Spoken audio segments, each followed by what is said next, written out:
Brad Williams, Frugal Finance, understanding the role of trusts in Medicaid eligibility.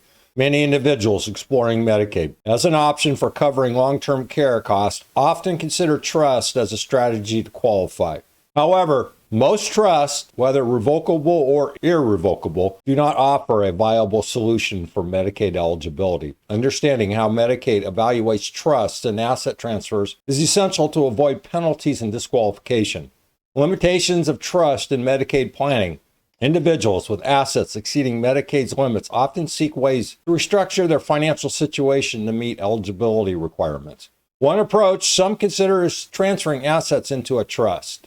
However, Medicaid generally treats trust-held assets as countable resources, which can affect eligibility. Additionally, improperly transferring assets to a trust or another party can trigger Medicaid's transfer penalty, delaying eligibility for benefits. Why revocable trusts do not help? A common misconception is that moving assets into a revocable trust will allow someone to qualify for Medicaid. However, Medicaid considers assets in a revocable trust as still belonging to the trust creator or settlor, since they retain control over those assets. Because the settlor can revoke or alter the trust at any time, Medicaid treats the assets as available resources, thereby counting them against the eligibility threshold. Historical Medicaid qualifying trust. Before 1993, some individuals attempted to use what were known as Medicaid qualifying trusts to shield assets while still benefiting from Medicaid. These irrevocable trusts gave the trustee discretionary control over distribution. However, since the trustee and beneficiary were often the same person,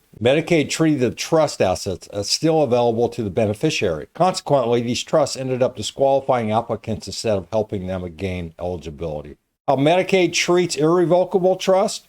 For irrevocable trusts established after 1993, Medicaid applies specific scrutiny.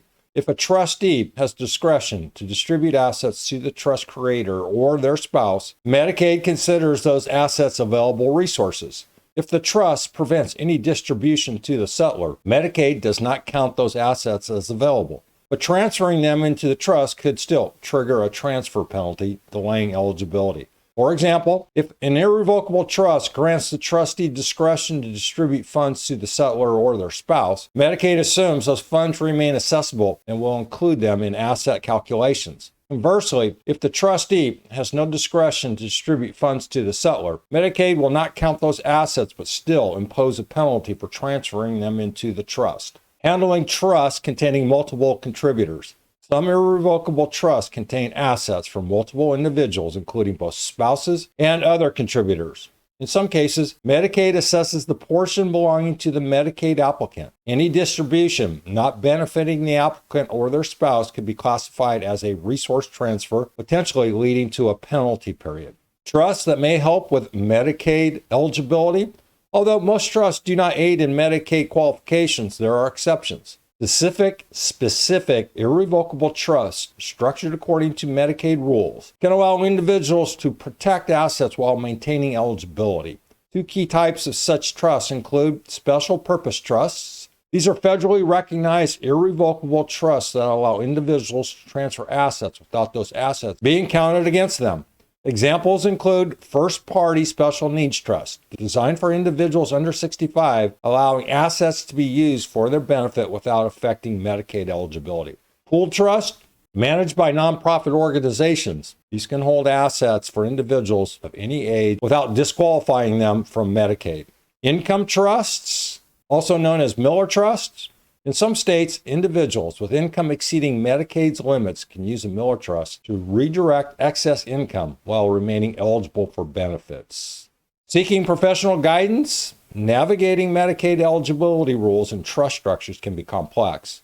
If your assets exceed Medicaid limits, consulting an elder law or estate planning attorney who specializes in Medicare planning can help ensure compliance with regulations while exploring the best options for preserving assets. Comment: if you have any questions or experience dealing with trusts and Medicaid eligibility, Brad Williams, Frugal Finance. Thanks for watching. Hope that helps. See you soon.